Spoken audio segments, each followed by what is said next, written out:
안녕하십니까. 방금 소개받은 한국생명과학연구원 원장 김장성입니다. 오늘 이렇게 좋은 자리에 초대해 주시고 강연을 허락해 주신 현병환 교수님을 포함한 바이오 아이코어 사업단 대덕넷에 감사의 말씀을 드리겠습니다. 오늘 강연은 최근에 바이오를 중심으로 해서 여러 가지 경제사회적인 그리고 기술적인 큰 메가트렌드의 변화들을 한번 좀 살펴보고요. 그리고 대한민국 바이오 산업의 현황과 이것들을 좀 훑어보고 다가오는 바이오 경제 시대를 대비해서 우리가 해야 될 과제나 이런 것들을 한번 간략하게 발제하는 수준으로 이제 강연을 좀 하고요. 그 뒤에 여러 가지 좋은 의견들을 나누는 기회로 삼았으면 좋겠습니다. 오늘 발표의 순서는 먼저 이제 메가트렌드 분석과 바이오 경제 시대의 도래 그리고 바이오의 특성을 좀 살펴보고 앞으로 다가오는 바이오 미래 기술들에 대해서 간략하게 한번 좀 훑어보고요. 그다음에 각국들이 바이오 경제 시대의 주도권을 잡기 위한 여러 가지 대응 방법들을 이제 살펴보고 대한민국 바이오의 여러 가지 이제 남겨진 과제들을 논의해보는 시간들로 갖겠습니다. 최근에 전 세계를 대상으로 하는 큰 메가트렌드 변화 중에서 가장 우리가 이제 관심 갖고 봐야 될 부분들은 인구의 고령화라고 생각을 합니다. 그래서 전체적으로 전 세대 인구 연령들이 이제 점점 노년층들이 이제 많아지는 그런 구조들이고 그런 밑에 있는 구조들 같이 실제로 노령 인구들이 많아지는 것뿐만 아니라 기대 수명 자체도 굉장히 늘어간다는 것들이 보입니다. 그래서 맨 밑에 보면 1800년대만 해도 대한민국은 기대 수명이 한 30대 그 정도가 안 돼 있었는데 이게 1950년대에는 중간에 보시듯 한 40대에서 50대 사이에 기대 수명을 갖고 있었지만 지금은 거의 7, 80대의 기대 수명들을 갖기 때문에 노령 인구들이 많아지고 기대 수명 자체가 늘어지기 때문에 이런 것들이 이제 큰 문제가 되고, 근데 이분들이 그냥 연세가 많아지시는 상태로 계속 계시는 게 아니라 필연적으로 만성 질환들을 갖게 되는 확률들이 굉장히 많아집니다. 그래서 굉장히 다양한 만성 질환 환자들이 노년 인구에서 많이 보이고요. 그 중에서 대표적인 것들이 실제로 노령 인구의 절반 이상이 만성 질환을 가지고 있고, 그 다음에 실제로 한 70% 정도가 이런 만성 질환에 의해서 사망을 하시게 되고요. 그리고 밑에 63.4%는 당뇨나 이런 거를 갖고 계신 분들 중에 한 60% 정도 이상은 심각한 운동성을 상실하게 됩니다. 그래서 이 부분들은 결국은 뭐하고 연결이 되냐면 오른쪽에 있는 것과 같이 실제로 생산 가능한 인구의 아주 심각한 감소를 초래해서 국가의 경제 성장률이 하락하고 국가의 재정 건전성이 굉장히 악화되는 가장 큰 주범이 될 그런 위험들이 이제 많다는 말씀을 좀 드리겠습니다. 그리고 또 하나는 실제로 전 세계적으로 지구가 온난화되고 하면서 예전에는 열대지방에서만 발생하는 감염병들이 전 세계적으로 확산 추세에 있고요. 그리고 전 세계가 점점 글로벌화되고 여행이나 이런 것들이 자유로워지니까 세계 각국을 여행하시는 분들을 통해서 이전에 우리나라에 없었던 감염병들이 굉장히 빨리 유입이 되고 빨리 퍼지게 된다는 그런 문제점들이 있죠. 그래서 새롭게 도래하는 감염병이나 아니면 이전에 있다가 이제 인시던스가 좀 급격하게 떨어졌던 것들이 새롭게 다시 발발하는 그런 감염병 문제가 굉장히 크고요. 이를 이제 컨트롤하는 사회경제적 비용들이 굉장히 막대한 수준으로 들어가기 때문에 이 문제도 굉장히 큰 문제라고 보여집니다. 그리고 이 부분은 실제로 유엔에서 앞으로 2050년이 되면 전 세계에 닥칠 여러 가지 변화들을 이제 요약을 한 건데, 실제로 인구의 도시 유입이 1.8배가 늘어나고 온실가스 문제가 약 지금보다 1.5배 정도가 좀 늘어날 것으로 예측이 되고요. 불보증 문제가 1.6배, 그리고 에너지의 고갈 문제가 1.8배 정도 늘어나고 식량 부족 문제가 1.7배 정도가 이렇게 계속적으로 이렇게 늘어날 것으로 예측이 되고 있고요. 이러한 문제뿐만 아니라 우리나라 이제 국회 미래연구원에서 최근 10년간에 우리나라에서 발표된 연구 논문이나 SNS 데이터 등을 빅데이터들을 분석을 해서 여러 가지 이제 어떤 국내에 돌아다니는 이슈들이 있나를 봤더니, 과학기술 면에서 보면 전통적인 IT 기술의 강세 속에서 유전자 질병 치료 등의 바이오 기술이나 그리고 항공 우주 기술들이 새로운 우리나라 이제 과학기술 맹주를 부상을 하고 있고, 기후 변화라든지 남북 및 국제 관계 이런 이슈들이 굉장히 많이 떠다니는데, 굉장히 제일 큰 여러 이슈 중에서 가장 많이 차지하는 이슈들은 사람에 관계된 이슈라는 거죠. 그러니까 사람의 질병이라든지 정신건강이라든지, 그래서 그러니까 사람이라는 이슈들이 가장 사람들이 관심이 많은 이슈다. 그래서 이런 메가 트렌드들을 종합적으로 분석을 해보면 사회적인, 기술적인, 그리고 환경적인 요인, 경제적인 요인, 정치적인 요인들을 쭉 살펴보면, 먼저 그 사회적인 요인들은 크게 세계적으로 보면 인구의 굉장한 증가, 그리고 거기에 노년 인구의 굉장히 큰 증가가 있고, 국내에는 여기에다 이제 저출산 문제까지 겹쳐서 인구 구조에 심각한 문제가 있다 하는 것들하고, 그러니까 삶의 질 추구 욕구들이 굉장히 증가하는 그런 현상들이 보이고요.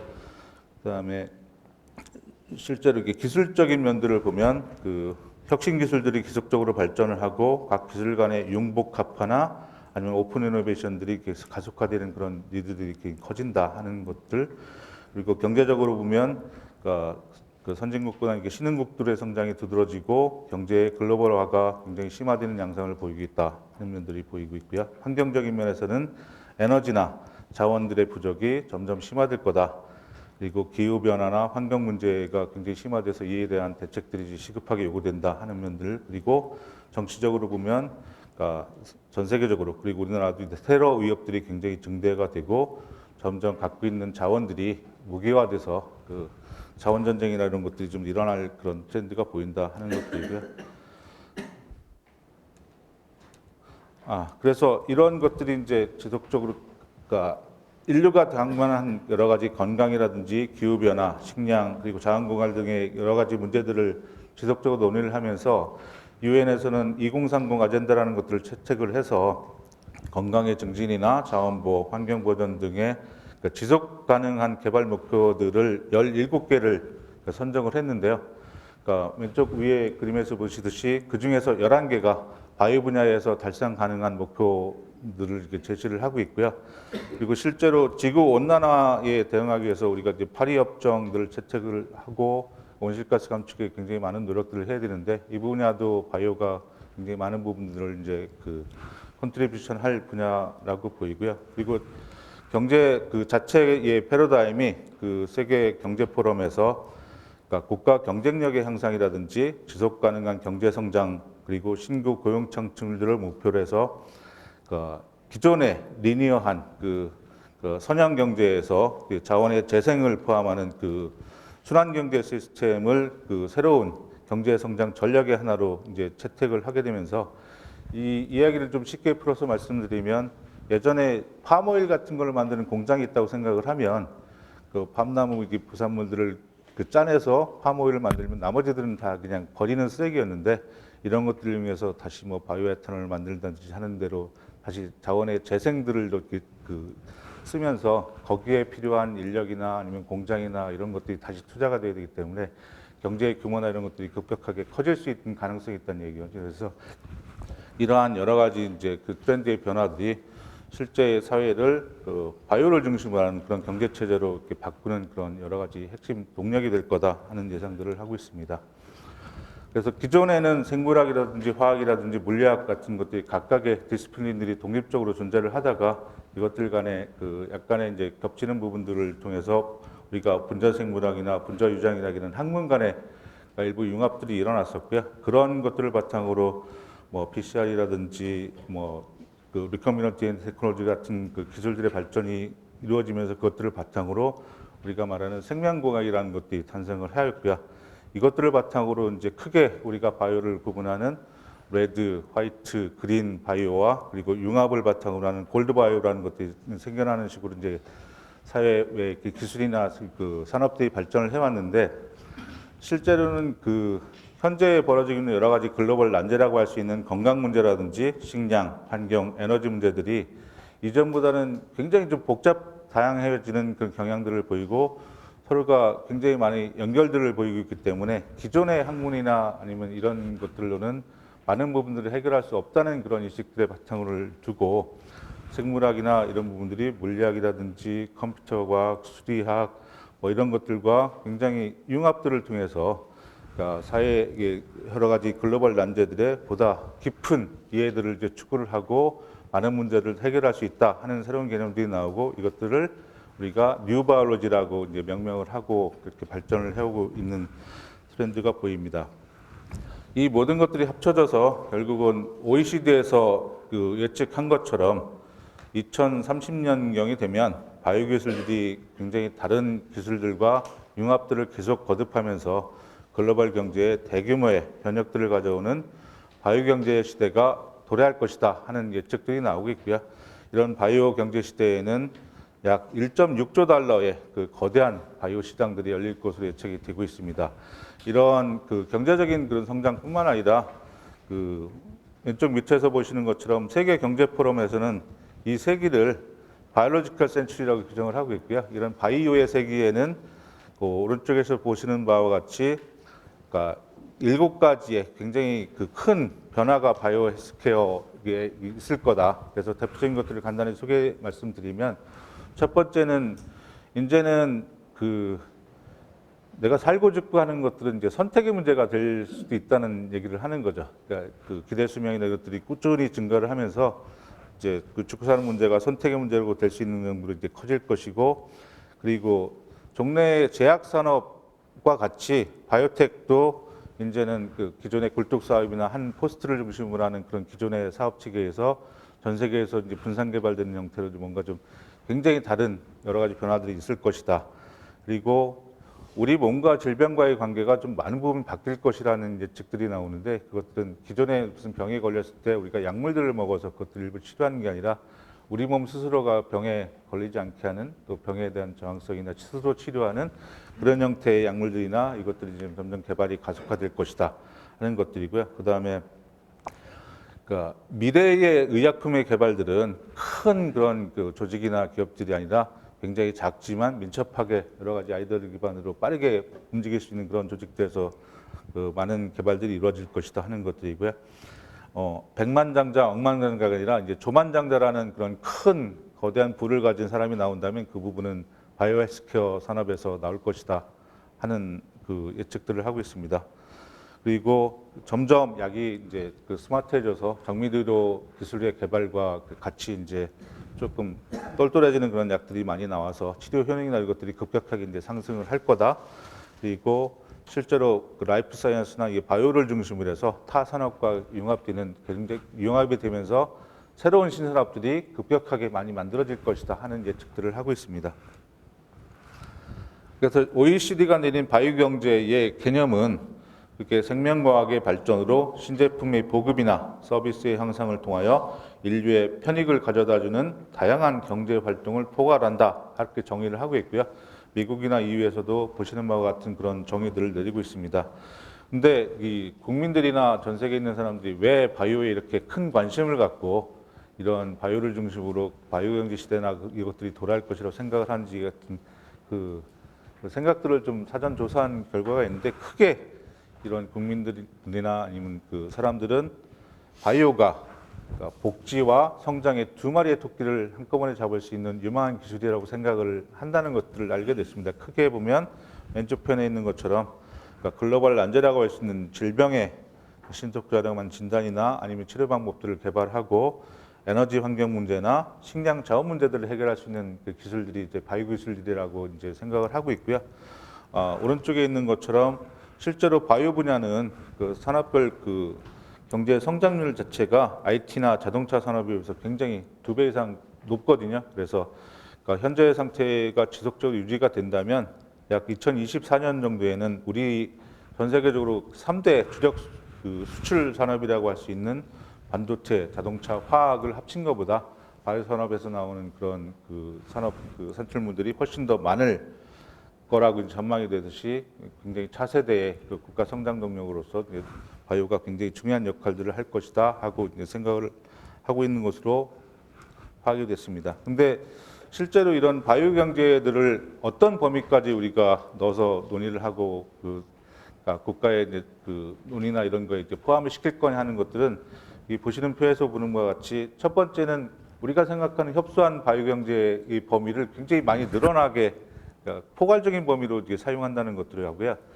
또 두 번째는 각 나라마다 그 범위나 이런 거에는 굉장히 그 다양성이 존재한다. 그래서 각각의 여러 가지 이제 그 세계적인 국가들의 자료들을 보실 때 좀 이 점들은 좀 참조를 하셨으면 좋겠다 해서 이 슬라이드를 넣어봤습니다. 그러면 바이오라는 것들이 여기 이제 바이오 헬스케어 분야의 그 전문가들이신데 그래도 우리가 바이오의 특성들이나 이런 것들을 다시 한번 이렇게 정리하는 의미에서 좀 살펴보겠습니다. 일본 사람들이 이런 그 분석들을 굉장히 잘하는데요. 일본의 이제 과학기술정책연구소에서 2018년도에 전 세계에 그 발표된 논문이나 이런 것들을 다 그 빅데이터 분석들을 해서 그 과학기술 쪽에는 어떤 트렌드들이 있는가를 이제 예측하는 그런 일들을 좀 하는데 크게 보면 전체 과학기술 분야 논문 중에서 약 절반 정도가 바이오 분야에서 나오는 논문들이 나오고 있다는 얘기죠. 그래서 굉장히 많은 부분들의 이제 바이오에서 그 연구 개발이 이루어져 있고 그 바이오가 전통적인 바이오 영역에서 인근의 여러 가지 다양한 학문 분야와 융합이나 이런 것들이 가속화되는 양상들, 융합과학들이 이제 많이 그 나오고 있고 주 주제들은 암 지놈의 해독이라든지 유전자 치료 그리고 줄기세포가 굉장히 이제 그 핵심 그런 영역이다 하는 것들이고요. 그 2014년 이후에는 뭐 여러 가지 소화기계 질환이나 감염증 분야의 논문들이 점점 늘어나고 있는 추세다 하는 것들이 이제 과학기술 전체의 논문 분석을 통해서 알게 됐고요.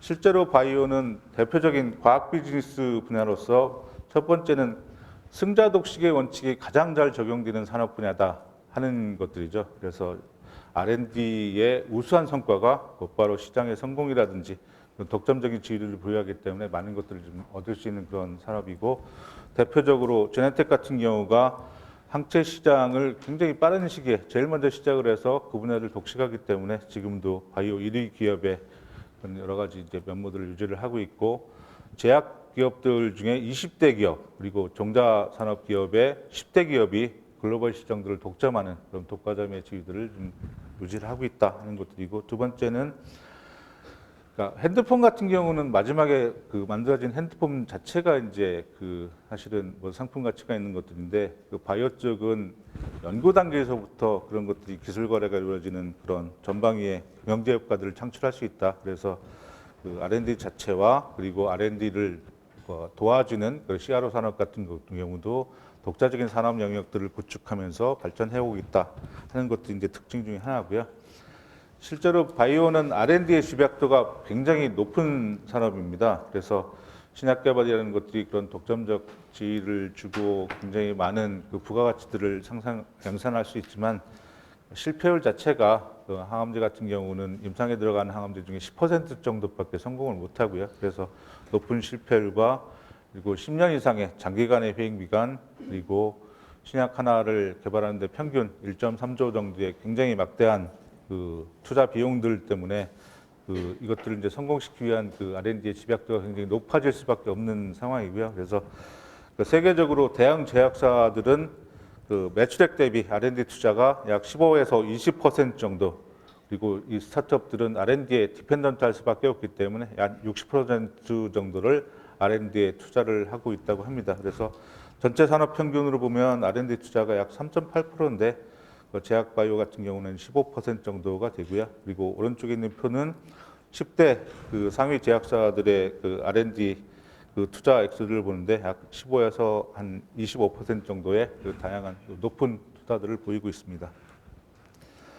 그리고 바이오의 특성 중에 가장 그 대표적인 게 바이오를 중심으로 타 그 기술들과 굉장히 융합이 잘 될 수 있는 그런 그 대표적인 그 학문이라는 거죠. 그래서 그 실제로 유전자 분석이나 이런 부분들이 공학과 같이 맞춰지면 유전자 치료나 합성 생물학이라는 그 전혀 새로운 학문 분야와 그 산업들이 생길 수가 있고요. 그리고 의료 정보와 그 빅데이터가 만나서 정밀의료나 디지털 헬스케어 그리고 바이오 기술들이 에너지 소재와 만나면 바이오 에너지나 바이오 소재 쪽에 이제 그 기술 개발이나 산업 발전들이 이루어질 수 있고 그 BT와 그 나노 테크놀로지가 만나면 약물 전달이나 바이오 나노 로봇 같은 것들 그리고 그 브레인 머신 인터페이스 뭐 이런 것들은 이제 뇌과학과 기계공학이 만나서 이제 계속 발전하는 식으로 융합의 중심에 바이오가 있을 수 있다 하는 것들인데 문제는 바이오나 이런 부분들은 그 인간의 그 생명이나 뭐 이런 것들하고 직접적인 관계는 안전적인 문제가 있고요. 그리고 여러 가지 이제 생명의 탄생이나 이런 것들과 직접적으로 이제 연관성이 있기 때문에 윤리 문제가 굉장히 큽니다. 그래서 필연적으로 이 바이오 쪽의 의약품이나 그 상품 개발에는 규제 문제가 꼭 따라붙어서 뭐 많은 부분들이 이제 좀 복잡성을 좀 띠게 되는데 그 중에서 우리나라는 그 바이오 규제 수준이 굉장히 높은 편이기 때문에 이 부분들도 이제 논의를 통해서 많은 부분들이 이제 개선이 돼야 될 부분이다 하는 것들을 말씀을 드리겠습니다. 자, 바이오 분야의 가장 대표적인 산업이라고 할 수 있는 게 이제 신약 개발 쪽인 거죠. 신약 개발은 뭐 회행 기간이 길고 앞에서 말씀드렸지만 장기간의 막대한 투자가 필요해서 뭐 평균 개발 기간이 10에서 17년, 신약 하나 개발에 25억 달러 정도가 이제 소요된다고 나오는데 실패율은 약 92% 정도지만 성공하면 시장을 독점할 수 있다는 그런 것들이 가장 큰 장점으로 나타나고 있죠. 그래서 실제로 근데 이런 신약 개발이나 이런 것들이 굉장히 막대한 부가가치를 창출하고 함에도 불구하고 몇 가지는 문제들이 이제 점점 시간이 지나면서 나오는데 여기서 이제 무어의 로우라는 것들은 반도체의 성능이나 그 트랜지스터의 밀도들은 이 시간이 지나면서 계속 이제 늘어나는 양상들을 보입니다. 2년에 2배씩 늘어난다고 해서 그래프에 보시는 빨간색 그 그래프인데요. 이 무어의 법칙, 무어를 거꾸로 쓰면 이름인데 이 이름의 법칙은 그러니까 1950년도 이후에 그 신약 개발 R&D에 10억 달러당 FDA 승인되는 그 신약 수가 9년마다 오히려 거꾸로 떨어진다는 얘기죠. 결국은 R&D에 굉장히 막대한 정부나 민간 부분에 투자가 늘어남에도 불구하고 실제 승인이 돼서 시장에 나오는 신약들은 굉장히 떨어진다는 그런 그 현상이 나오게 됩니다. 이것들을 우리가 이노베이션 갭, 혁신 격차 이렇게 얘기를 하는데요. 이런 혁신 격차의 문제도 뭐 있지만 또 다른 큰 문제는 신약 개발 자체에 들어가는 비용이 2018년까지 그 이전에 비해서 2배 정도가 이제 늘어났다는 얘기죠. 이 부분에도 보듯이 신약 개발 자체에 들어가는 비용이 이전에보다 굉장히 많은 부분이 들어가고 또 신약 개발에 따라서 우리가 얻을 수 있는 리턴들이 오히려 반토막이 난다는 얘기예요. 시간이 가면서. 결국적으로는 굉장히 많은 돈들을 들여서 신약 개발을 하는데 거기서 얻을 수 있는 이득 자체는 예전에 비해서 굉장히 적어진다는 이런 굉장히 큰 어려움들이 존재를 하고 있다. 시간이 지나면서. 결국은 뭐 경쟁이나 이것들이 심화되면서 여러 가지가 나온다는 그런 것들을 이제 얘기를 하는 거겠죠. 그리고 또 다른 문제 하나는 일반 국민들이나 누가 생각하는 것보다 현재 약이라는 거의 그 치료 효율 같은 것들이 생각보다 많이 높지 않다는 겁니다. 그래서 여기 상위 10개 그 의약품들 중에 치료 효능들은 여기서 보시는 부분들은 빨간색 표시하는 부분들은 약을 투여를 해도 치료 효능이 없는 사람들이고요. 파란색 있는 부분 정도가 약의 치료 효능을 보이는 퍼센티지입니다. 그래서 결국 보면 아무리 좋아도 50% 정도의 치료 효능을 넘는 약들은 거의 존재하지 않는다는 얘기죠. 그래서 이런 부분들도 굉장히 큰 문제고요. 그리고 또 다른 하나는 아스피린 같이 굉장히 오랫동안 안전하다고 알려져서 이렇게 사용되는 약들조차도 아스피린에 대한 여러 가지 부작용으로 매년 수천 명 이상들이 죽어나가고 있다는 상황이죠. 그래서 기술적인 문제도 아직도 해결해야 될 부분들이 많이 있다는 것입니다. 그래서 이 표는 너무 이제 심플해서 오해 소지가 있긴 하지만 이 표에서 말씀드리는 그 바는 굉장히 18세기나 이런 데는 천연물을 기반으로 해서 여러 가지 의약품 개발들이 이것들이 이루어지고 이제 그다음에 합성 의약품이나 이런 것들이 이제 점점 발전을 하면서 대부분은 항생제나 이런 급성 그런 질환이라든지 필요한 약품들이 개발이 되고 해서 쭉 발전해 오다가 2000년대 들어서부터 바이오 의약품이라는 것들이 이제 처음 개념이 정립되고 개발이 시작이 됐다는 것들을 말씀을 드리기 위해서 이 표를 넣었고요. 실제로 이제 바이오 의약품들이 개발이 되는 거에 급격하게 발전하는 거에 저변에는 이 굉장히 많은 기술적인 발전들이 그것들을 서포트하고 있다는 거죠. 그중에 대표적인 것들이 휴먼 지놈 프로젝트로 대변되는 그런 유전자 해독 기술의 급격한 발전입니다. 그래서 맨 밑에 이제 이 표에서 보시듯이 왓슨과 크릭이 DNA의 이중 나선 구조를 논문으로 발표한 게 1953년이거든요.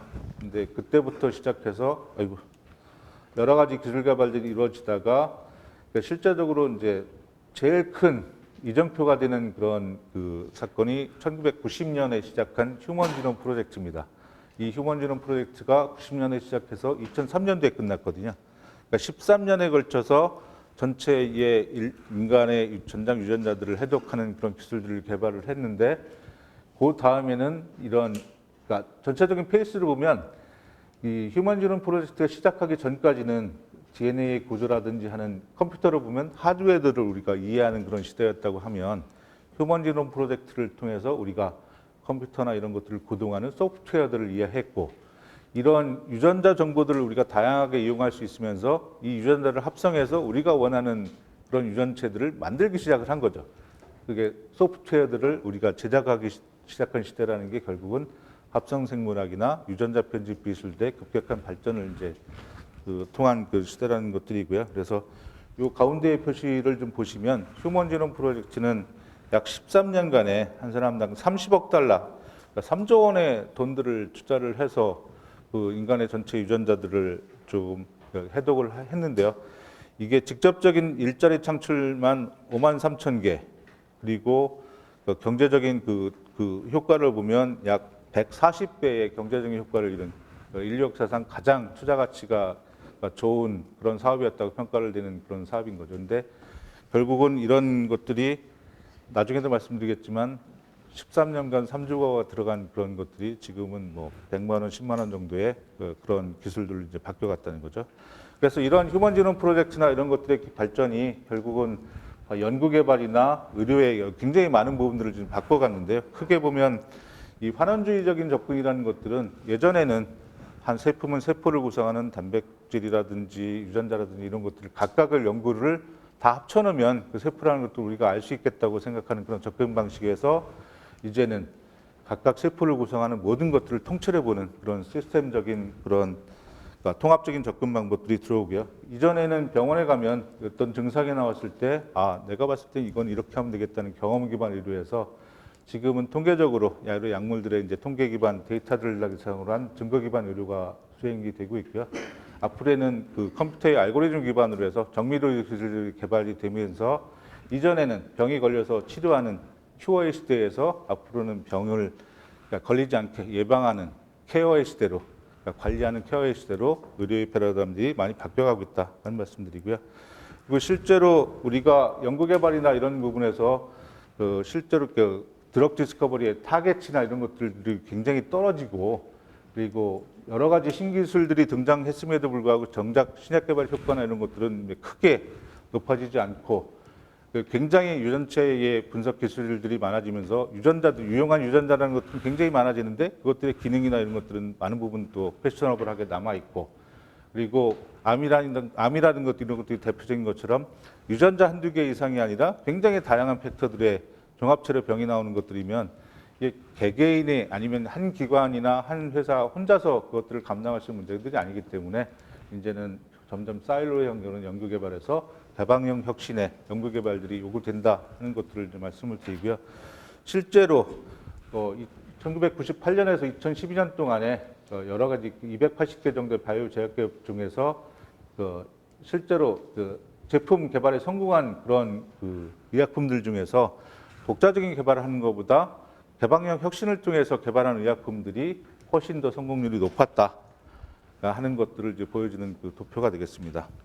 그래서 기존의 개방형 혁신들은 먼저 개별 연구자들의 임의적인 그런 협력 관계로 이제 시작을 해서 1980년대에는 뭐 기업체와 학교 간의 1대1 매칭을 통한 그런 협력 관계 그런 모델들이 주였고요. 90년대에 들어오면서 공공 파트너십이라는 거에 기업들이 이제 들어가는 그런 형태의 협력 모델들이 주를 이루었다가 2000년대에 들어서면서 그러니까 경쟁전 협력이라는 그런 모델들이 이제 대두가 되고 그런 모델들이 많이 나오고 앞으로는 이게 오픈 액세스나 오픈 데이터, 클라우드 소싱 같은 개방형 혁신 체계로 많이 바뀔 것이다 하는 것들을 보여주고 있습니다. 그래서 실제로 비즈니스 모델 자체도 예전에는 한 회사에서 모든 것들을 다 하는 팁코 그런 모델에서 뭐 연구개발만 전담을 하거나 아니면 연구개발을 빼고 뒤쪽에 개발 쪽만 전담하는 그런 조직들도 나오고 판매를 뺀 앞에 부분만 담당하는 그런 여러 가지 조직들이 나왔는데 이런 것조차도 앞으로는 오픈 이노베이션에 기반한 R&D R&D나 이런 모델 그리고 버추얼 R&D 모델 등으로 바뀌어갈 것이다 하는 예측들이 주를 이루고 있습니다.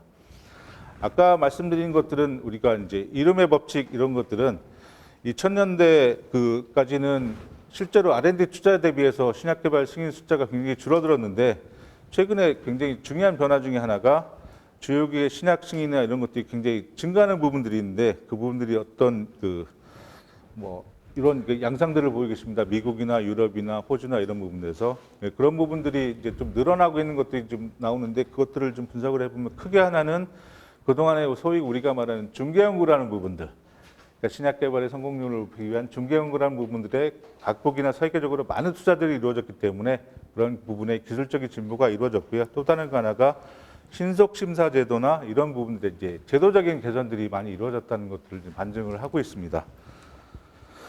그리고 실제로 구성 물질들이나 이런 바이오의약품들을 이제 좀 시장별로 살펴보면 기존의 합성의약품들은 아직까지도 60% 정도의 시장 점유율을 보이는 정도로 굉장히 제일 크긴 한데 오른쪽에서 보시듯이 성장 잠재력으로 보면 이미 많은 부분들이 포화돼 가고 있다는 것들을 좀 단적으로 보여주고 있습니다. 근데 그 밑에 시밀러를 중심으로 해서 항체의약품이나 유전자 치료제, 세포 치료제, 백신이나 이런 부분들은 기존에 있는 시장들은 아직 크게 형성이 되어 있지는 않지만 앞으로 계속적으로 증가하는 그 잠재력은 굉장히 크다. 그래서 오른쪽 표에서 보시면 그 2000년도만 해도 전 세계 탑10 의약품 10개가 다 합성의약품이었습니다. 근데 2013년에는 합성의약품 3개, 바이오의약품 7개 정도였고 이게 아마 2016년에는 합성의약품이 2개고 바이오의약품이 8개 정도로 바이오의약품들이 점점 매출 상위 제품들이 많이 늘어나고 있다 하는 것들이 뚜렷하게 보이고요. 실제로 이런 바이오의약품들의 시장 점유율들이 전 세계적으로 약 한 2024년이 되면 바이오의약품이 한 30% 정도까지 전체 의약품 시장을 잠식을 할 거라고 보고 상위 100대 품목 매출 중에서 약 절반 정도가 이상이 바이오의약품으로 이제 바뀔 거다 하는 예측들이 있습니다. 그다음에 또 다른 거 하나는 기존의 암이나 이런 환자들이 굉장히 많은 그런 큰 거대 시장들은 대부분 빅파마에서 그 연구개발이나 이 판매들을 담당을 해왔는데 그거에서 벗어난 희귀질환을 대상으로 해서 조그마한 벤처나 이런 데 있는 그것들이 약진을 좀 통해서 지속적으로 이런 희귀질환의 치료나 이런 거를 담당하는 의약품들이 승인이 지속적으로 늘어나고 있다 하는 그런 트렌드가 보이고요. 이 기사는 2002년도에 기억하실지 모르겠지만 글리백이 한 알에 약 25,000원 정도 하는 것들을 매일 6알 정도를 먹어야 그 백혈병을 치료하는 그런 약인데 그걸 댈 돈이 없어서 이게 보험이나 이런 데서 정부에서 좀 그 의약품 약가를 낮춰줘야 되겠다는 그 데모들을 한 적이 있었는데 그러니까 글리백 판매하는 회사에서는 그렇게 할 수 없으니까 우리는 철수하겠다는 것들이 나와서 큰 사회적인 문제가 있었는데요. 오른쪽에 보시면 현재는 그런 유전자 치료제나 이런 거 하나가 주사 한 번에 20억 하는 약품들이 나오고 있습니다. 그래서 예전에는 의약품이 없어서 환자들이 고통받는 시대에서 지금은 의약품이 있어서 고통받는 이상한 현상들이 나오고 해서요. 이 부분을 해결하는 것들은 여기 계신 바이오 헬스케어 분야에 있는 분들이 좋은 약들을 많이 만들어야 이 문제들을 궁극적으로 해결할 수 있지 않을까 하는 말씀을 드리려고 넣었습니다. 그래서 실제로 의약품의 개발 주체가 기존에는 여러 가지 큰 시장을 갖고 있는 질병들을 대부분 빅파마에서 독점을 했다면 희귀질환을 대상으로 해서 바이오 벤처들의 약진이 굉장히 늘어난다. 그래서 절반 이상이 희귀질환 쪽에는 스몰 벤처나 이런 데서부터 시작을 해서 이것들이 대기업으로 기술 이전하는 그런 양상들이 좀 커가고 있고 블록버스터 시장에서 이제 니치버스터 시장들을 타겟으로 하는 그런 스몰 벤처나 이런 것들이 좀 뚜렷하게 나오겠다 하는 것들이고 바이오 산업의 굉장히 특징 중에 하나가 어떤 클러스터나 이런 지역적인 거점들을 두고 발전을 좀 해나간다는 겁니다. 그래서 대부분 미국은 보스턴이나 이제 매사추세츠, 캘리포니아 그리고 이스라엘을 중심으로 하는 그런 밸리들이 있고요. 그다음에 싱가포르나 타이완 그리고 대한민국도 이렇게 나왔는데 어떤 특정한 지역들을 중심으로 해서 이 바이오 산업들이 이제 발전을 해오고 있다. 그러니까 미국 같은 경우는 미국 전체 바이오 분야 투자의 2분의 1 그리고 고용의 3분의 1, 기업의 4분의 1이 보스턴과 샌프란시스코 베이 쪽에 몰려져 있다는 얘기죠. 근데 그 중에서 이런 보스턴이나 샌프란시스코에 있는 그런 바이오 그 기업들이 그러니까 EU나 아니면 미국의 타 지역에 비해서 엑시까지 걸리는 시간이라든지 엑시 당시의 기업 가치나 아니면 VC 펀딩 점유율 뭐 이런 것들이 굉장히 지수들이 좋다는 얘기입니다. 결국은 어떤 특정한 거점들을 중심으로 이렇게 발전하는 것들이 이제 많은 그 이점들을 주고 있다는 얘기고요. 실제로 고용 변화나 이런 것들도 보스턴이나 샌프란시스코 베이 쪽이 나머지 지역에 비해서 그 많은 우수한 연구개발 인력들이 모이는 그런 것들의 이제 효과로 뭐 전통적인 강세 지역이었던 펜실베니아나 뉴저지 쪽보다 훨씬 더 이제 고용이나 이런 것들도 많이 늘어나고 있다. 그리고 실제로 그 미국의 바이오 클러스터 랭킹들을 이제 제네틱 엔지니어링이나 이런 데서 보면 1위가 이제 보스턴 쪽이고요. 2위가 샌프란시스코, 그리고 3위가 뉴욕이나 뉴저지 쪽인데 이 보스턴 쪽이 이런 1위를 차지할 수 있는 것 중에 가장 그러니까 보스턴은 캘리포니아 인구의 10%, 17%고 면적도 굉장히 작지만 1인당 NIT 펀딩이나 바이오 VC 펀딩 규모가 4배 그리고 30배나 많을 정도로 이제 좀 약진을 하고 있고요. 가장 대표적인 그런 이쪽의 발전 요인 중에 하나가 NIH에서 펀딩하는 상위 6대 병원 중에 5개가 다 이 지역에 있다는 겁니다. 그래서 병원이나 이런 것들을 중심하는 클러스터들이 굉장히 중요한 역할들을 하고 있다. 그리고 실제로 보스턴의 캔달 스퀘어를 중심으로 해서 세계 10대 제약회사 중에 9개 R&D 센터가 이 거리 하나에 다 그 양쪽으로 위치를 하고 있고요. 이런 캔달 스퀘어 반경 1마일 내에 존재하는 그 바이오 스타트업이 그 VC 투자가 140억 달러나 이게 유치를 했다고 합니다. 그래서 굉장히 그 바이오 기업들이 밀집한 그리고 병원도 가까이 있고 그래서 여러 가지 이제 많은 부분들을 이제 이점을 얻어 나가고 있다는 얘기죠. 이렇게 이제 그 기업이나 이런 그 사회 경제적인 변화뿐만 아니라 기술적으로 이제 많은 부분들이 이제 변화하고 있는데요. 실제로 그 사람들이 일반인들이 보기에는 그 생명과학이나 과학기술 발전이 굉장히 급속도로 발전해서 많은 것들을 할 수 있다고 생각하지만 사실은 뭐 사람을 달에까지 올려놓는 세상에서 우리는 100% 먹으면 낫는 감기약조차도 이제 못 만들고 있는 그런 상황인데요. 그런 거의 가장 큰 이유는 이 생명과학이라는 것들은 우리가 모르는 부분들이 너무 많다는 거죠. 심지어는 우리가 뭐를 모르고 있는지조차도 모를 정도로 굉장히 이제 복잡다양한 학문이다 하는 것들 때문에 이제 그런 문제들이 나오는데 실제로 어떤 증상이 나오면 그것들이 기존 연구나 타겟들을 가지고 이제 약을 개발하는 그런 전통적인 패러다임 중에서 이 두 번째 기존 연구나 타겟들을 보는 그런 거에 굉장히 많은 도움을 줄 수 있는 그래서 이제 새로운 그런 기술적인 발전들이 급속하게 이루어지고 있다. 그 대표적으로 그 스피드나 스케일에 관한 그리고 아니면 레졸루션 면에서도 이제 급격한 발전이 이루어지고 있는데 대표적인 게 이제 그 유전자 해독 기술의 그 급격한 그 발전이죠. 그래서 아까도 말씀드렸지만 13년에 30억 달러 걸리던 게 이제는 100만 원, 이제 10만 원까지 이제 내려갈 거고요. 그리고 여러 가지 이제 그런 기술 수준의 급격한 발전에 반대로 이제는 많은 부분들의 이제 해독되는 유전체의 수들은 굉장히 급격하게 늘어나고 있고요. 전체 비용으로 보면 이 두바이에 있는 세계에서 가장 높은 건물을 짓는 것만큼 들어가던 돈들이 이제는 핸드폰 하나 값도 안 되는 정도로 유전체 해독이 할 수 있다 하는 것들을 보여주고 있습니다. 근데 문제는 10만 명 이상의 지능 프로젝트를 수행하는 10개국 중에 소위 말하면 에스토니아나 뭐 이런 데도 다 들어가 있는데 우리나라는 아직도 거기에 리스트에 이름을 못 올리고 있다는 얘기죠. 우리나라가 기술도 굉장히 발전돼 있고 굉장히 많은 의료 데이터나 이런 것들이 좋음에도 불구하고 아직까지 유전체 해독을 10만 명 정도 한 국가에 우리나라가 못 올라갔다는 것들은 굉장히 큰 문제가 아닐 수가 없습니다. 그리고 기존에는 지놈을 우리가 읽어가는 그런 시대에 살고 있다가 이제는 지놈을 읽고 쓰는 시대에 사는데 앞으로는 지놈이라는 것들이 우리의 일상생활이 되는 그런 시대가 올 거다. 그게 이제 소셜 지놈 시대라고 이렇게 그 명명을 하는데요.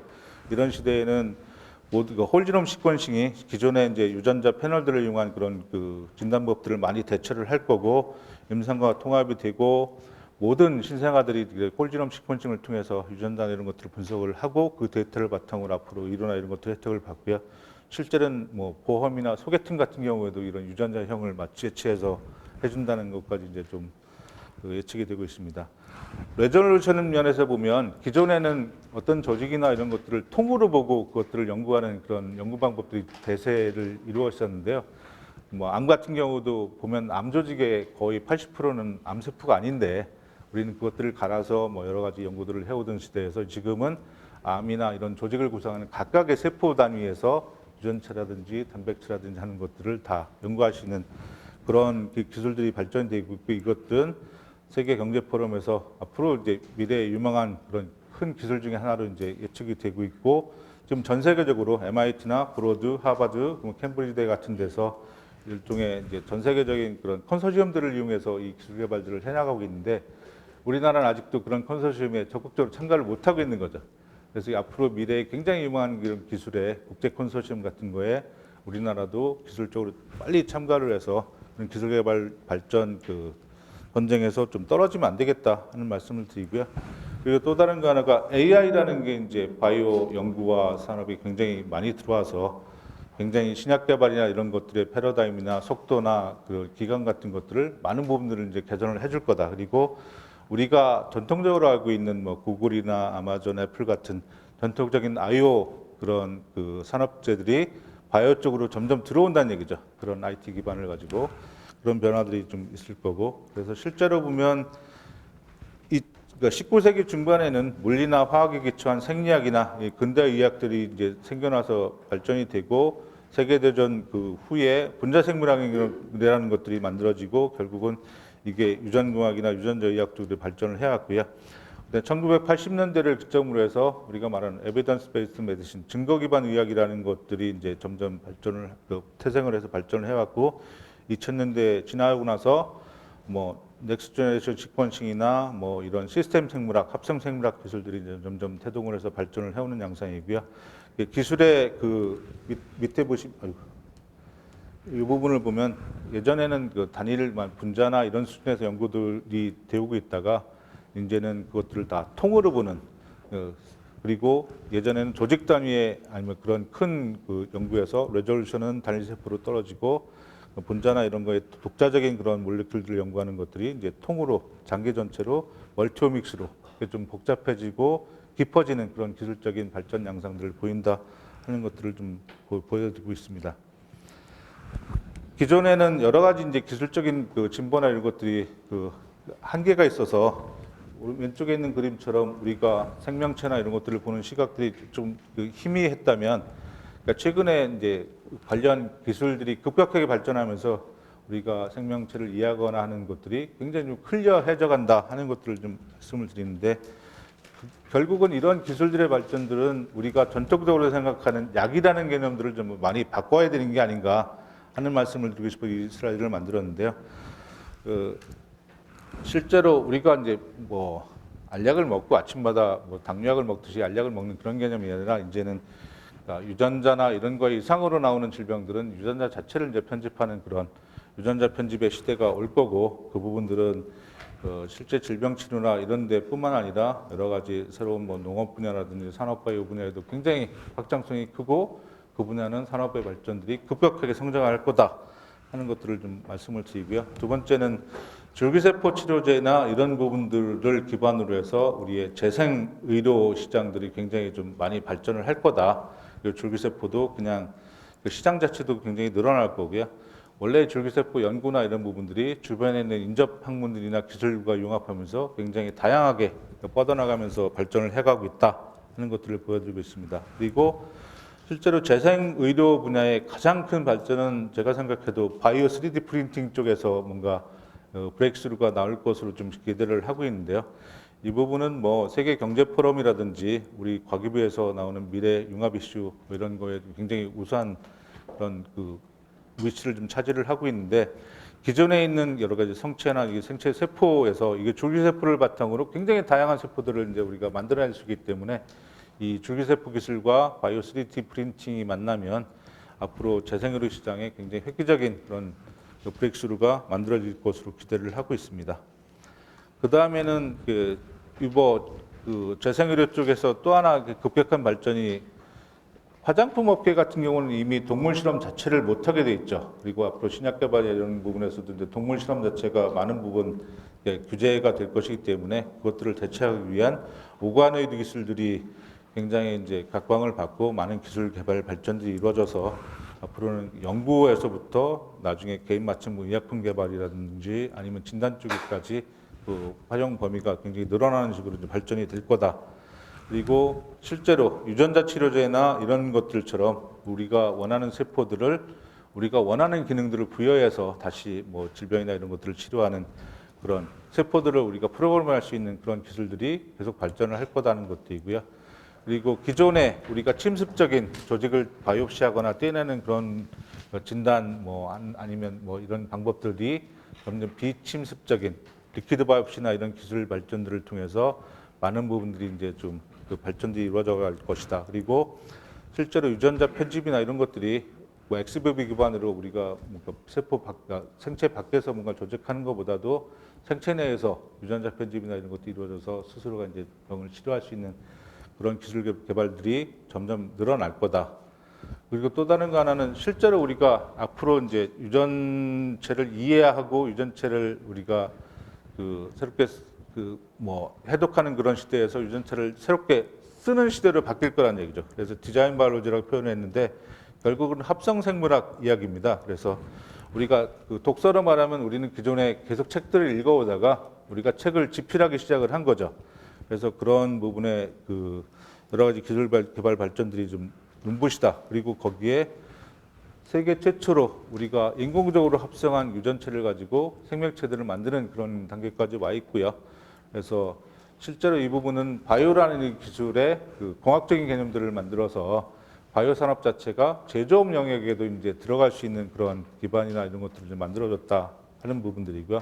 그래서 기존의 분석에서 종합의 시대로 가면서 여러 가지 합성 바이오 분야의 뭐 분자를 새로 만들거나 아니면 대사 경로들을 재설계함으로써 우리가 원하는 그런 대사물질이나 2차 산물들을 많이 만들 수 있는 그런 여러 가지 기술 개발들이 늘어나고 있고요.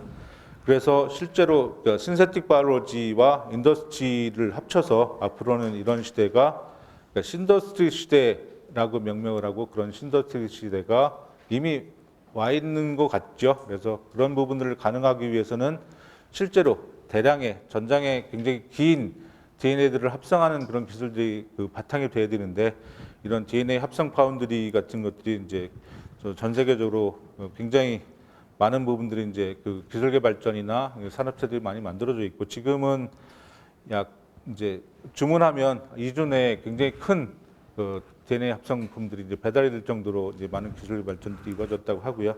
이러한 부분의 스타트업들이나 글로벌 그 대형 사업체들이 이 부분에 투자들을 많이 늘리고 있는 그런 상황이다 하는 것만 말씀을 좀 드리겠습니다. 그리고 실제로 의약품에 여러 가지 스마트폰의 이제 앱이라든지 웨어러블 같은 IT 기술들이 같이 합쳐져서 디지털 세라피틱스, 디지털 의약품이라는 것들이 개발이 되고 있고요. 그리고 AI를 이용해서 실제 진단 부분에 많은 부분들이 이제 그 기술과 발전들이 이루어지고 있는데 가장 그 발전이 크게 이루어져 있는 부분이 영상 판독 부분입니다. 그래서 여러 가지 이제 그 MRI라든지 CT 영상 같은 것들을 AI가 분석을 해서 기존에 사람의 눈으로 발견하지 못했던 여러 가지 그 레전드를 발견하는 그런 것들이 이제 좀 많이 늘어날 거다.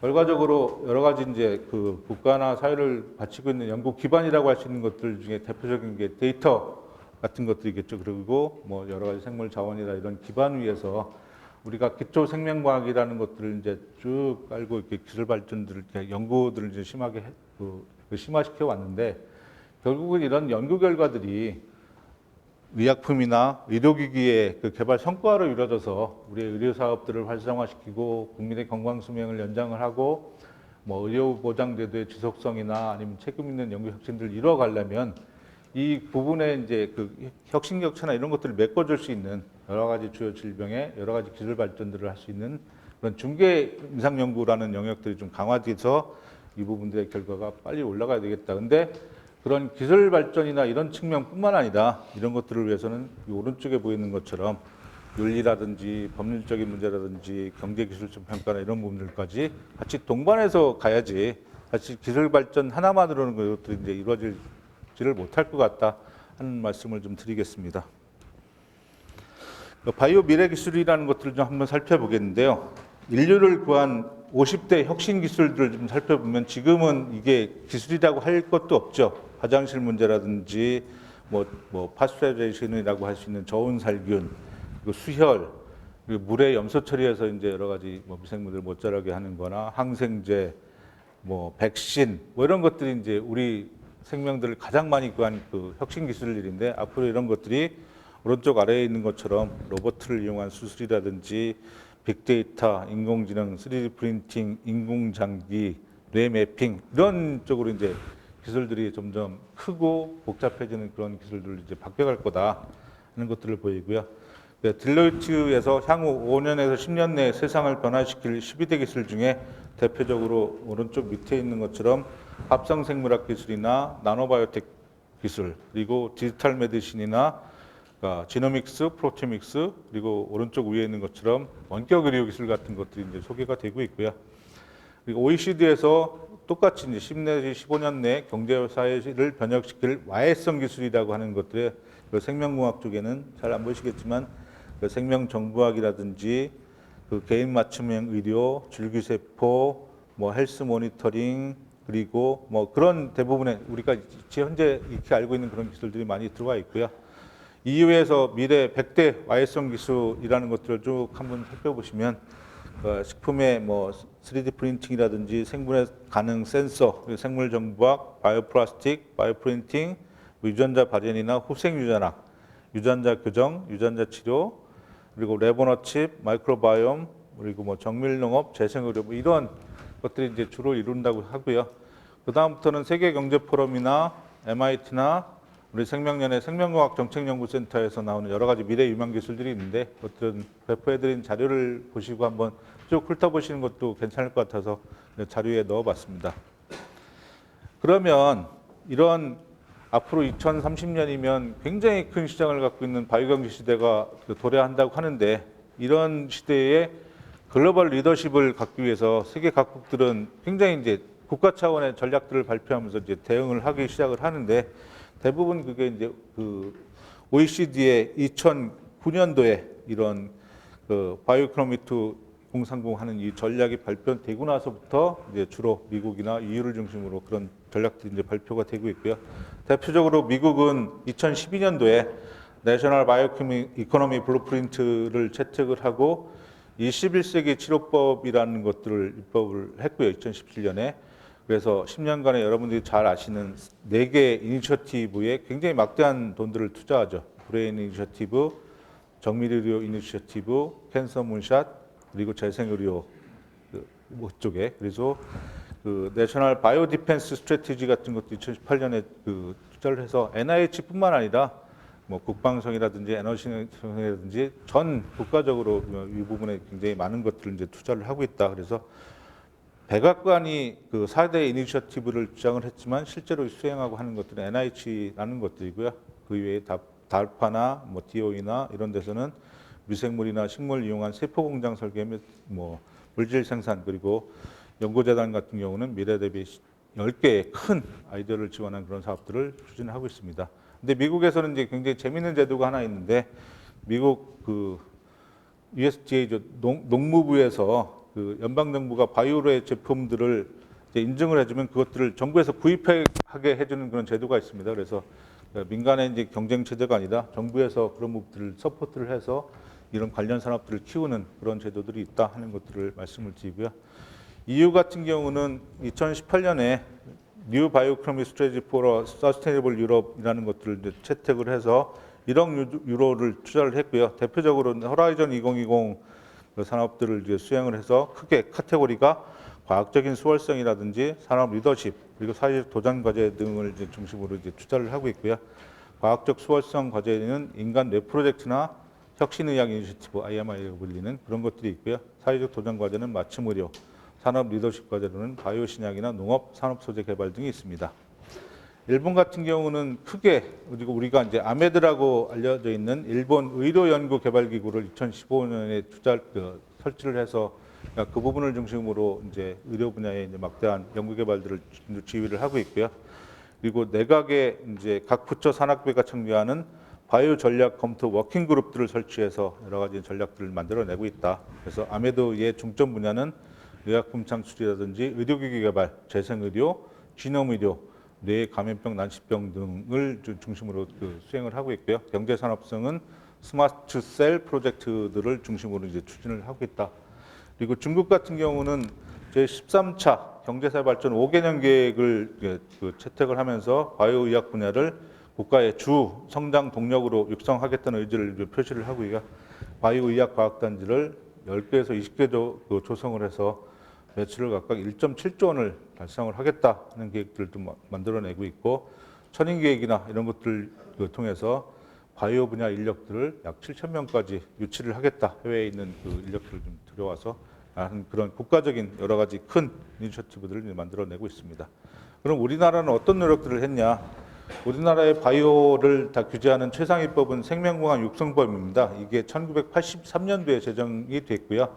그 생명공학 육성법에 따라서 생명공학 육성 기본 계획들이라는 것도 이제 만들어서 시행을 하고 있는데, 그 1차가 1994년입니다. 2차가 2007년이고요. 3차가 작년에 아마 2017년에 만들어져서 시행 계획들이 지금 시행이 되고 있고요. 올해 5월에는 VIP께서 오송에서 바이오헬스 혁신 전략이라는 것을 만들어서 바이오헬스 산업을 국가의 3대 중점 산업으로 육성하겠다는 의지를 표현한 바가 있습니다. 그래서 좀 아까 말씀드렸다시피 문재인 정부가 바이오헬스를 비메모리 반도체나 미래형 자동차와 함께 3대 국가 주력 산업 분야로 육성한다는 계획을 발표하였고요. 그다음에 시장 점유율 자체를 전 세계 시장의 6%까지 올린다는 그런 원대한 목표와 바이오 빅데이터를 포함하는 4개의 추진 전략들을 발표한 바 있습니다. 그리고 이게 3차 생명공학 육성 기본 계획의 기본 골격인데요. 이게 코리아 바이오 이코노미 이니셔티브로 해서 실제로는 글로벌 바이오 시장 점유율을 2015년에 1.7%에서 2025년도에 5%로 올리겠다 하는 것도 이제 가장 큰 목표고, 바이오 R&D 혁신, 바이오 경제 창출, 국가 생태계 기반 조성의 3개 전략과 각각 밑에 3개씩 해서 9개 중점 과제로 구성되어 추진 중에 있습니다. 이 분야는 2020년도에 정부의 주요 R&D 예산 배분 조정안이고요. 나중에 훑어보시면 되겠지만 오른쪽 위에 빨간색 박스로 표시한 부분 같이 바이오 헬스 분야의 투자액을 1.1조에서 약 1.12조로 올리겠다 하는 것들이 이제 들어가 있습니다. 실제로 우리나라 바이오 산업이나 이런 부분들이 얼마만큼 이제 규모가 되는지를 한번 살펴보는데요. 전 세계 GDP의 약 1.53% 정도가 우리나라 이제 대한민국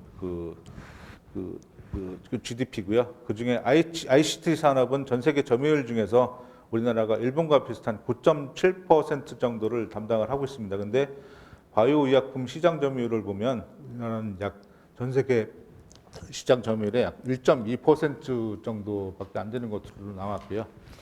그래서 1980년대에 대한민국을 이제 중화학 입국을 이제 주장을 하면서 중화학 산업이 GDP의 50%를 좀 일단까지 이제 올라가면서 발전을 해왔고요. 2010년대에는 우리가 정보산업 입국을 주장을 하면서 IT 산업이 약 GDP의 40% 정도가 올라갔는데, 앞으로 2030년도에 우리가 바이오 입국을 주장을 한다고 하면, 예를 들어서 GDP의 30% 정도를 우리가 이제 바이오 산업이 담당한다고 하면, 사술적인 계산을 해보면 왼쪽 위에 있는 표 같이 실제로 현재의 우리나라 바이오 산업 시장 규모가 100배는 커져야 됩니다. 결국 굉장히 많은 힘들을 모아서 이 산업들 육성을 해야 되는 그런 큰 당면 과제가 있는데, 아직까지는 그런 국가적으로 힘들을 모으는 거나 이런 것들이 좀 많은 부분들이 부족해서 이 부분들도 앞으로 논의나 이런 것들을 통해서 힘을 좀 모으는 일들을 해야 되지 않나 하는 말씀을 드리고요. 사이언티픽 아메리칸에서 국가 경쟁력 지수들을 이제 보면 우리나라가 2009년부터 해서 조금 높은 수준에 있다가 점점 국가 경쟁력이 떨어집니다. 그래서 그 부분들을 보면 실제로 상장기업의 수나 상장기업의 수익 같은 것들로 표시되는 프로덕티비티나 IP 경쟁력, 인텐시티, 기업 환경 지원, 그리고 교육 분야 이런 부분들이 대부분 20위권 밖에 있고요. 근데 굉장히 우리나라가 전 세계에서 1위 하는 게 하나 있죠. 우리 기반, 그러니까 GDP 대비 국내 R&D 투자나 인프라의 품질 같은 것들은 부동의 세계 1위입니다. 1위가 왔다 갔다 하긴 한데, 결국은 그것들을 좀 도표로 만들어서 보면 이쪽 부분에는 뭔가 좀 있다가 이쪽 부분에는 거의 우리나라의 기반이라는 것들이 없죠. 그래서 그 부분들을 좀 한번 좀 살펴보겠습니다. 그러니까 프로덕티비티나 인텐시티 면에서 보면 최근 10년간의 의약품 수출은 반도체와 맞먹는 263.5%의 수출 증가율을 보입니다. 굉장히 급속하게 증가율 자체가 늘어났다는 얘기죠. 그리고 의약품 수출액이 연평균 15.4%씩이나 되는 높은 성장을 해왔고요. 기술 수출 규모도 2017년에 1조 4천억 원이었던 것들이 2018년에는 5조 3천억까지 이렇게 높아져가는 그런 기술 수출 이것들 지표는 다 좋은데 요게 문제죠. 증가율이나 이런 것들은 좋은데 아직까지는 산업의 규모 자체가 너무 작다는 거죠. 그래서 이 부분 자체가 커져야 이게 유의미한 그런 국부나 이런 것들이 도출되는 숫자들이 나올 거라고 생각을 하고요. 국산 신약이 1999년 이후에 연평균 1.6개씩이 개발돼서 총 30개의 신약이 나왔습니다. 근데 그 중에서 인보사 등이나 뭐 4개는 자진 퇴출을 했고요. 9개는 사실상 생산이 중단돼 있고 대부분 5개 정도만이 연매출 100억 이상의 그 매출들을 보이는 정도로 이제 집계가 되고 있고요. 그래서 이 글로벌 블록버스터 신약이라는 것들까지는 아직도 좀 많은 부분들이 남아 있다. 그리고 그 바이오 창업 수가 1992년 이후에 1000개 이상 늘어나고 상장 성공도 100여 개 이상이 늘어났고 하지만 연매출 1천억 원 이상의 이제 기업들이 많이 없다는 얘기죠. 규모가 굉장히 좀 아직까지는 많은 부분들이 좀 작은 것들만 있어서 이 부분들도 사실은 미국의 거대 제약사들은 다 M&A나 이런 것들을 통해서 몸집이나 아니면 규모들을 불려왔지 않습니까? 그래서 그 부분들도 좀 생각을 해봐야 되는 게 아니냐 하는 것들이고요. 실제로 2005년 이후에 기술특례 상장 그 기업 중에서 84%가 바이오 관련 그 기업이고요. 코스닥 시가총액 상위 20개 기업 중에서 바이오 기업이 10개나 차지하는 그런 부분이라서 바이오가 이제 핵심 그 시장에서 이제 핵심의 역할들을 하는데 그 대부분 또 최근에 LG화학이나 유한여행, SK바이오팜이나 이런 데서 미국의 현지 거점들을 이제 만들고 그 글로벌로 진출하는 그런 노력들은 많이 하는데 아직까지는 이제 그 역사도 많이 안 돼 있고 좀 초기 단계라서 이 부분들도 좀 잘 발전했으면 좋겠다 하는 말씀들을 드리고요. 실제로 이스라엘 같은 경우는 보스턴이나 이런 데 진출해서 굉장히 많은 그 펀딩이나 아니면 성과들을 내고 있다 하는 것들을 밑에 표해서 말씀을 드리고 있습니다. IP나 이런 쪽을 보면 백신이나 유전자, 세포치료제, 융합단백질, 항체 이런 부분에 보면 우리나라가 그 실제로 특허 분야의 숫자가 전 세계 3위입니다. 굉장히 많은 특허들을 내는데 이쪽 부분에서 보듯이 특허나 이런 것들을 많이 갖고 있기는 하지만 대부분 핵심 기술들은 외국에서 또 들여오는 것들이 훨씬 더 많다 하는 게 이제 문제점 중에 하나로 이제 그 보고가 되고 있고요. 그러니까 신약 개발 파이프라인들도 가까운 일본이나 중국 부분들은 바이오 분야가 50% 이상들을 차지하고 있는데 아직 우리나라는 그 부분들도 좀 떨어지는 그런 퍼센테이지다 하는 것들을 말씀을 드리고요. 실제로 바이오 벤처 투자나 이런 부분들은 이제 굉장히 바이오 의료 분야 벤처에 투자가 아마 굉장히 제일 많이 증가한 부분이고 신규 투자 비용도 굉장히 많이 증가하고 있어서 이 부분은 이제 굉장히 반가운 소식인데 문제가 굉장히 다른 부분에도 굉장히 심각한 게 인력 문제입니다. 그래서 이쪽 부분에 대학이나 이런 부분에 바이오 관련 학과를 졸업한 학생들은 이 정도로 많은데 실제로 기업에서 필요하는 인력들은 굉장히 적다는 거죠. 오른쪽에 있는 것처럼. 그래서 이게 양쪽에 다 문제인 거죠. 대학은 취업 자리가 없다고 아우성인데 기업은 쓸 사람이 없다고 아우성하는 그런 인력 미스매치들도 국가가 어느 정도는 이제 해결을 해주는 그런 노력들을 해야 되는 게 아닌가 하는 말씀들을 드리고 있습니다. 그리고 실제로 국내 정보 투자 민간 대비 민간 투자를 보면 미국 같은 경우는 그 바이오 분야의 정보 투자가 일이라면 민간에서 4 정도의 투자를 하는데 우리나라는 IT 같은 경우는 정부 투자 1 대비 12배 정도의 많은 민간 투자가 있지만 바이오는 1대 0.8 정도. 정부 투자에도 못 미치는 민간 투자가 이게 또 아직도 이제 지금 규모가 문제라는 얘기고요. 그리고 아까도 말씀드렸다시피 선진국의 그 제약사들은 R&D 그 투자가 15에서 20% 굉장히 좀 많은데 우리나라는 아직도 그거에 비해서는 조금 R&D 투자가 좀 떨어진다 하는 말씀드리고 실제로 우리나라에 굉장히 많은 바이오 클러스터들이 있죠. 근데 미국의 대표적인 보스턴이나 샌프란시스코 같은 그런 클러스터에 비해서 크게 두드러지게 나오는 부분들이 이제 서울의 홍리나 뭐 서울 쪽에 있는 바이오 클러스터, 인천, 그리고 경기의 판교, 충북 오송 이 정도가 이제 두드러지고 대전은 그러니까 전체 여러 가지 그 카테고리에서 두드러지게 두각을 나타내는 부분들이 많이 없습니다. 그래서 이 문제도 다 대전 지역을 거점으로 하시는 분들이면 좀 한번 생각을 좀 해보는 게 좋지 않을까. 그래서 전국적으로 흩어져 있는 바이오 클러스터 중에서 대전은 그럼 과연 어떤 부분에 강점이 있을까 이것들을 보면 그 바이오 혁신 생태계를 쭉 보고 이것들을 실제로 기초 연구에서부터 이게 발굴, 개발 뭐 하는 그런 그 선순환 구조 중에서 대전 쪽은 앞에 발굴 쪽에 굉장히 특화된 그런 여러 가지 기반들을 갖고 있다. 그래서 발굴 생태계라는 것들을 중점적으로 육성을 해서 이 부분들을 다른 클러스터들과 연계성을 좀 갖게 하든지 하는 그런 전략들을 만들어 보면 어떨까 하는 말씀을 좀 드리고요. 그리고 실제로 규제 문제를 꼭 언급하지 않을 수가 없겠습니다. 그래서 이 바이오 부분은 생명을 다루는 만큼 한번 사고가 발생하면 굉장히 회복 불가능한 그런 데미지를 주기 때문에 대표적인 사건이 살리도마이드 사건인 거죠. 근데 실제로 이런 그 바이오 분야의 또 다른 그 특징 중에 하나가 윤리 문제나 이런 것들하고 결부돼서 큰 사회적인 그 파장을 일으키는 이벤트가 있으면 그거의 반작용으로 굉장히 많은 규제들이 만들어진다는 거죠. 그래서 우리나라의 바이오 규제가 굉장히 한 2천 몇 건 정도가 되는데 그중에 약 60% 정도가 황우석 사태 이후에 만들어진 규제입니다. 전체 규제 60% 이상이. 그래서 최근에 나온 여러 가지 바이오 쪽의 불미스러운 일이나 이런 것들도 그러니까 사실은 이런 규제의 강화로 이루어지는 것들은 좀 가능하면 의견들을 모아서 좀 막는 게 필요한 게 아닌가 뭐 하는 그런 말씀 좀 드리고 싶고요.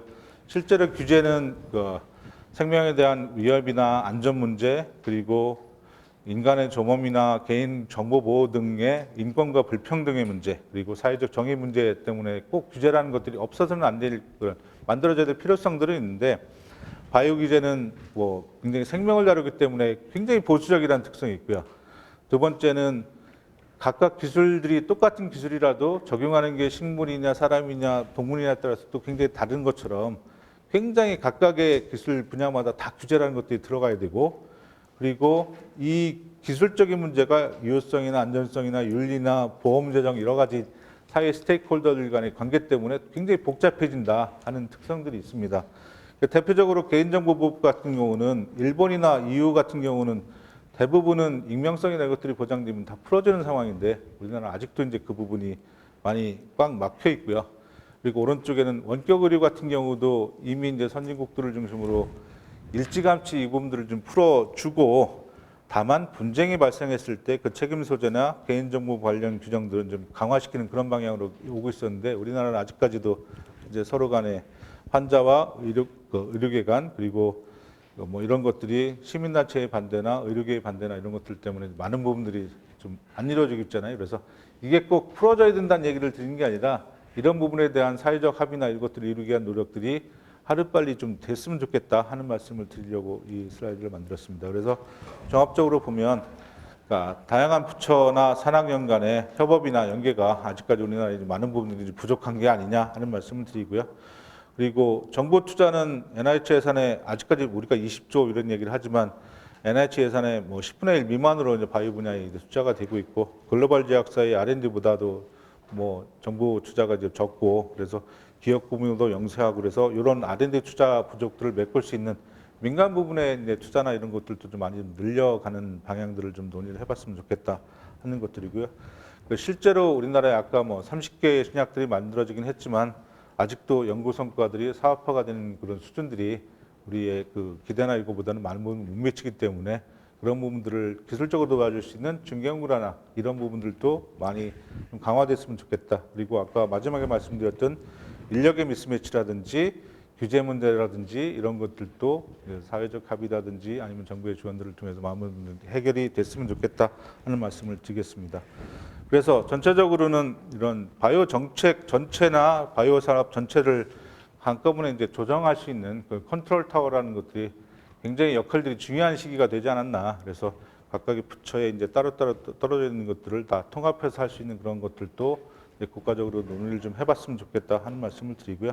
R&D 투자의 전략적 확대를 위해서 여러 가지 기금의 설치라든지 중개연구 활성화 그리고 앞으로는 데이터 기반의 많은 그 바이오 기술 개발들이 이루어질 거기 때문에 그런 바이오 빅데이터의 플랫폼이라는 것들 인프라들을 좀 많이 국가적으로 구축을 좀 하고 그리고 기술 개발 발전들이 예전에 비해서는 컨소시엄 형태, 국제협력 형태로 이제 많은 분들이 발전이 되기 때문에 그런 국제협력이나 이런 분들도 좀 확대됐으면 좋겠다.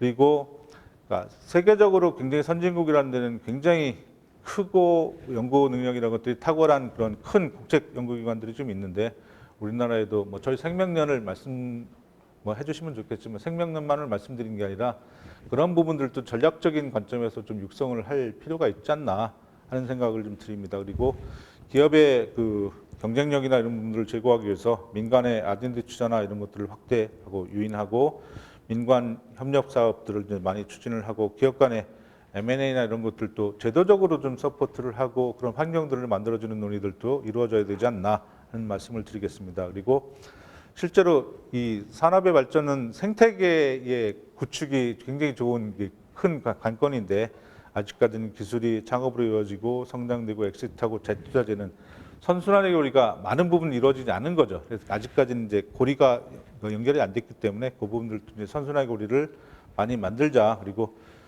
우리나라에 굉장히 많은 지역 바이오 클러스터들이 있는데 이들과의 연계성이나 이것들을 좀 강화시키고 해서 좀 규모나 아니면 서로의 그 성과들을 좀 시너지 있게 낼 수 있는 그런 체계도 좀 한번 논의해보자 하는 것들이고요. 그리고 마지막에 그 기반이라고 할 수 있는 바이오 인프라의 경쟁력이라든지 인력 미스매치, 규제 혁파 뭐 이런 부분들에도 우리 전체적으로 국가적인 의견이나 머리들을 좀 모아봐야 되겠다 하는 말씀을 드리겠습니다. 시간이 너무 많이 흘러서 저희 연구원 소개를 뒤에다 붙였는데 이거는 뭐 나중에 그냥 한 5분만 주시면 좀 간단하게 말씀을 드리겠습니다. 저희 생명연은 어쨌든 임무가 첨단 생명과학 실패한 원천 기술 개발과 보급이고요. 그리고 국내 그 생명과학 연구를 위한 공공 인프라 지원의 목적을 띠고 1985년도에 홍릉 키스트의 유전과학센터로 시작을 했습니다. 그래서 2005년도에는 충북 오창에 분원을 하나 만들었고요. 2006년에는 전북 정읍에 분원을 설치해서 1본원, 2분원 체제로 이루어져 있습니다. 전체 인력은 총 598명이고요. 그중에 251명이 연구직이 되겠습니다. 예산은 2019년 기준으로 1,793억 원이고요. 그중에 49.7%가 정부 출연금으로 구성이 되어 있습니다. 그러니까 조직은 그 크게 그러니까 2개 분원과 3개 바이오의학연구부, 융합생물소재연구부, 국가아젠다연구부의 3개 연구부, 그리고 2개 바이오인프라 사업부와 바이오경제혁신사업부의 2개 사업부, 그리고 3개의 지원본부로 이루어져 있습니다. 저희의 이제 비전은 건강한 삶과 바이오경제를 구현하는 글로벌 리더고요. 핵심 가치는 생명 존중, 혁신선도, 미래지향, 최고 추구의 영문 이니셜을 딴 라이프로 정했고요. 그러니까 중점 연구 분야는 바이오역이나 바이오융합과 소재, 아젠다, 그리고 바이오인프라가 되겠습니다.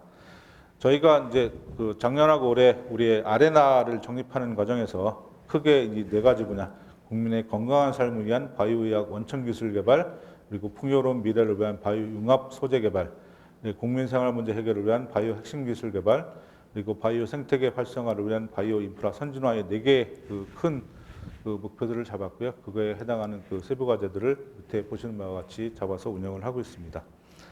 저희 생명연의 주 성과를 보면 크게 이제 기반 구축기, 도약기, 발전기로 저희가 나눠봤는데 예전에는 생명연의 큰 프론티어 사업단이나 큰 대형 사업단 위주의 성과들이 많이 나오는 시기에서 지금은 굉장히 분야도 다양해지고 뭐 한 그런 그 성과들을 내고 있다는 것들을 알 수 있고요.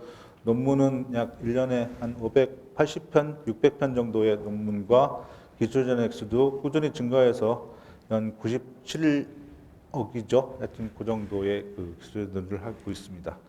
그 연구원 창업이나 뭐 이런 그 창업 교육 성과들을 보면 크게 현재까지 연구소에 30개의 그 창업 기업들이 조금 나왔고요. 그 중에서 그 연구소 연구원 창업이 24개, 연구소 기업이 6개가 있습니다. 그 밑에는 대표적으로 이제 연구소 출신의 기업들을 이제 보여주고 있고요. 그래서 저희 연구소의 이제 가장 그 중요한 그 연구 집단 중에 하나가 그 전문 연구단이라는 것들을 저희가 설립해서 운영을 하고 있는데 크게 유전체 맞춤 의료 전문 연구단, 합성 생물학 전문 연구단, 노화제어 전문 연구단, 천연물 의학 전문 연구단이고요. 이 전문 연구단의 그 설립 배경은 바이오 분야 연구라는 게 장기간에 굉장히 많은 안정적인 투자가 바탕이 돼야 대형 성과라는 것들이 만들어질 수 있기 때문에 그 부분들을 일반 그냥 연구 그 사업 부서보다는 인건비라든지 이런 퍼센테이지들을 80% 이상까지 집중 지원을 해주고 그 인건비도 한 10배 정도의 많은 그 인건비들을 지원해서 대형 성과를 만들어보자 하는 차원에서 유지가 되고 있고요. 그리고 크게 바이오 생태계 구축을 위해서 우리나라 바이오 생태계의 가장 큰 문제가 구심점 역할을 할 수 있는 대형 제약사나 아니면 그런 부분들이 없고 글로벌 제약사, 그러니까 국내 제약사들은 그런 부분을 하기에는 아직까지 역량이 이런 것들이 조금 더 성숙해야 되는 그런 문제들이 있기 때문에 그런 M&A 이런 거의 구심점 역할이 아니라 혁신의 그 기술적인 혁신이나 이런 것들의 그러니까 중심 역할들을 우리 출연연들이나 이런 것들이 좀 담당을 해야 되지 않는가 하는 차원에서 여러 가지 그 일들을 수행을 하고 있고요. 실제로 이런 좋은 기술들이 있어도 이게 창업이나 기술 사업화나 이런 데 성공적으로 이어지기 위해서 크게 그 기초연구가 우리 밸류 오브 데스를 넘어서 다윈의 바다를 건너서 성공적인 그런 비즈니스 모델로 가기까지 여러 가지 다양한 단계의 바이오 경제 혁신 사업부의 사업들을 좀 매칭을 해서 수행을 하고 있습니다. 그리고 국제 협력은 크게 이제 굉장히 다양한 그 분야의 연구 협력들을 하고 있는데 그 중에 대표적인 것들이 그러니까 OECD에 참여해서 OECD BNCT 위원회에 참여를 하고 그다음에 휴먼셀 아틀라스나 이런 부분의 국제 컨소시엄에 참가를 하기 위해서 노력을 하고 있고요. 그다음에 NIH와 일본의 리켄과는 오랜 관계를 통해서 여러 가지 연구개발 사업들을 수행을 하고 있고 특히나 저희가 해외 생물소재 연구센터를 크게 4개의 권역권에 설치하고 운영하고 있습니다. 중국, 베트남, 인도네시아 그리고 코스타리카. 그래서 어제 기술 이전 건수가 하나가 나왔는데 해외 생물소재들을 이용해서 이용한 여러 가지 이제 그 효능들을 발견해서 사업하는 그런 일들을 수행을 하고 있습니다. 그리고 저희 생명연의 이제 큰 자랑 중에 하나가 전주기에 기초 연구나 상용화까지를 다 도와줄 수 있는 인프라가 이제 생물자원센터라든지부터 해서 영양유자원 지원센터까지 9개가 지금 설치돼서 운영 중에 있다는 말씀을 드리고요. 그리고 국가사회적인 이슈나 이런 부분에 그 바이오 기술들이 좀 그냥 손 놓고 있지 말고 좀 해결하는 데 노력들을 해보자. 그래서 저희가 올해부터 바이오시 컨퍼런스라는 것들을 이제 생명연 중심으로 열고 있는데 그 2번 개최를 했습니다. 첫 번째가 미세 플라스틱의 이제 독성이라든지 아니면 그것들을 대체할 수 있는 바이오 플라스틱 개발에 관한 여러 가지 기술 개발 그리고 두 번째는 수프박테리아 문제를 해결할 수 있는 수프항생제 개발에 관한 그러니까 민관, 산, 연의 이제 합동 컨퍼런스 같은 것들을 열어서 운영을 하고 있고요. 그래서 기관 평가가 2018년도에는 생명연이 우수를 좀 받았는데요. 최근에 우수를 받은 기관들이 없는데 저희가 받아서 하여튼 좀 자랑 겸 말씀을 드리고 작년에 국무총리 표창도 수상을 하였습니다. 그래서 앞으로는 저희가 슬로건이 생명을 향한 연구, 내일을 여는 기술인데 우리 국민들의 건강한 삶과 바이오 경제를 구현하는 글로벌 리더가 되기 위해서 저를 포함한 생명연 모든 직원들이 열심히 노력을 하겠습니다. 조금 길게 발표를 했는데요. 발표를 끝까지 집중해서 잘 들어주신 분들께 감사의 말씀을 드리면서 발표를 마치겠습니다.